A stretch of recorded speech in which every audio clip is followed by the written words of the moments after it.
vamos a repasar el capítulo 23 del Conflicto de los Siglos, que tiene como título Profecías cumplidas. Había pasado la primavera de 1844, la fecha en que el grupo esperaba la segunda venida de Cristo, y Cristo no había venido.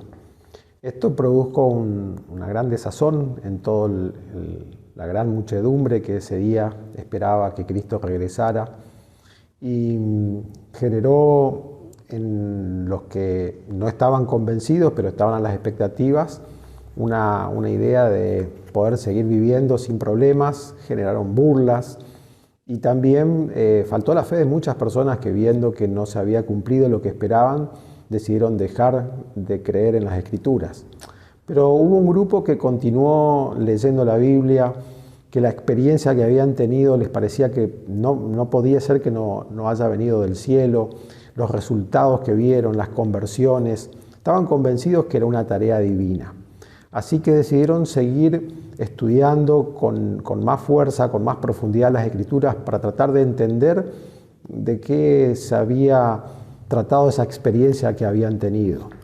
Y fue así como buscaron en la Biblia y empezaron a encontrar textos y versículos y capítulos que los animaban a tener más esperanza. Comenzaron a compartir entre ellos las cosas que encontraban, y fue así como encontraron el texto de Habacuc, capítulo 2, versículos 1 al 4, donde entre otras cosas decía: porque la visión todavía tardará, y aunque tardare, aguárdala, porque de seguro vendrá. Esto les dejó la sensación de que podría no solamente ser una experiencia vana, sino que se podría tardar un poco más lo que ellos estaban esperando. En Ezequiel capítulo 12 descubrieron que el profeta decía: lo que yo dijere se cumplirá.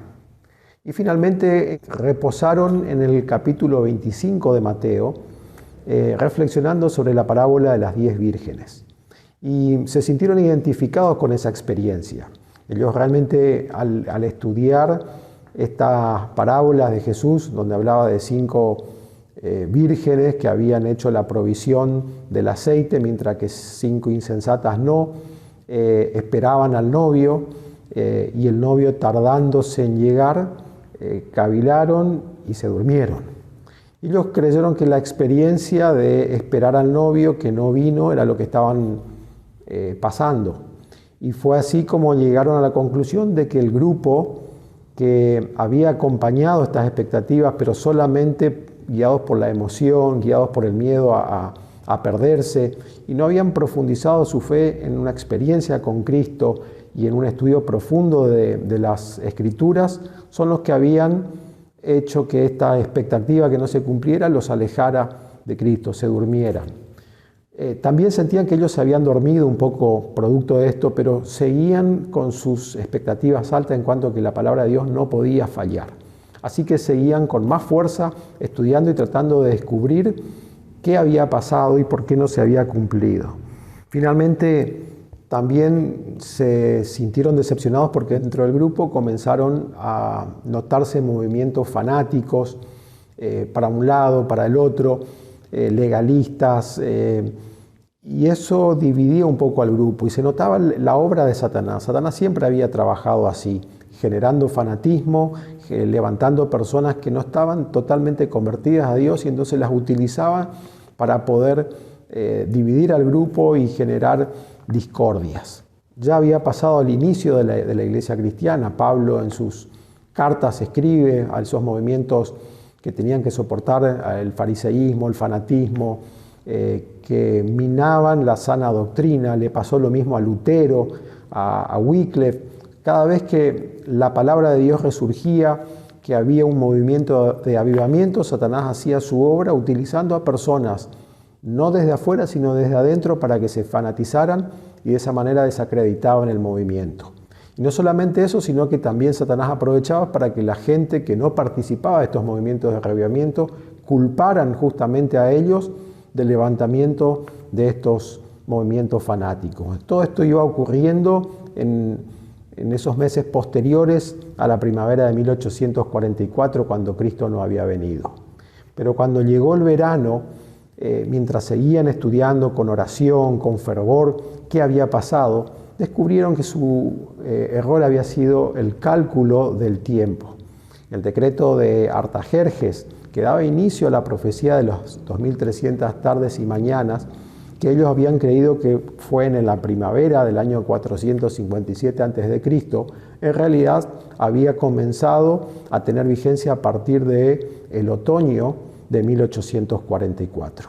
Y fue así que llegaron a la conclusión de que la segunda venida no tendría que haber ocurrido en la primavera, sino en el otoño, es decir, en octubre de 1844. Siguieron estudiando la Biblia para tratar de afianzar esta idea y descubrieron que realmente los tiempos bíblicos se fueron cumpliendo a la perfección. La Pascua, donde la Biblia a través de distintos textos decía que Cristo era nuestra Pascua, el Cordero inmolado de la Pascua fue crucificado justamente en la fecha de la Pascua.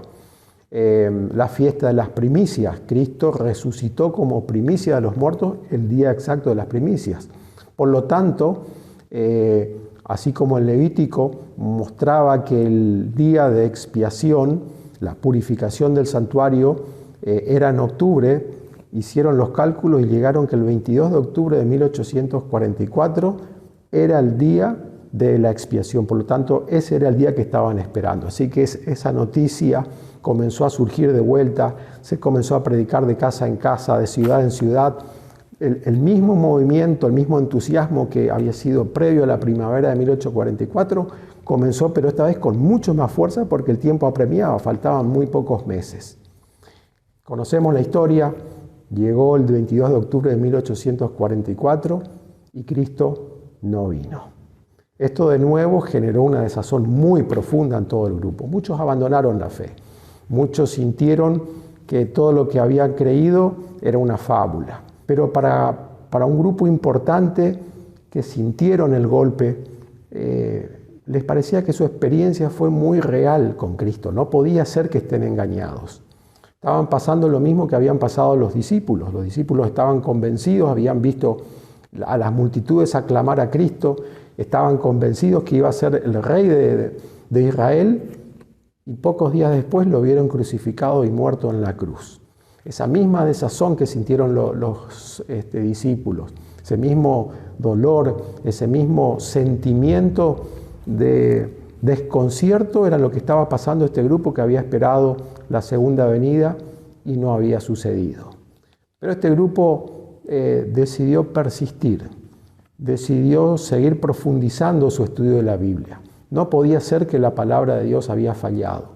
Debía ser que algo no hicieron bien, algo no estaban entendiendo.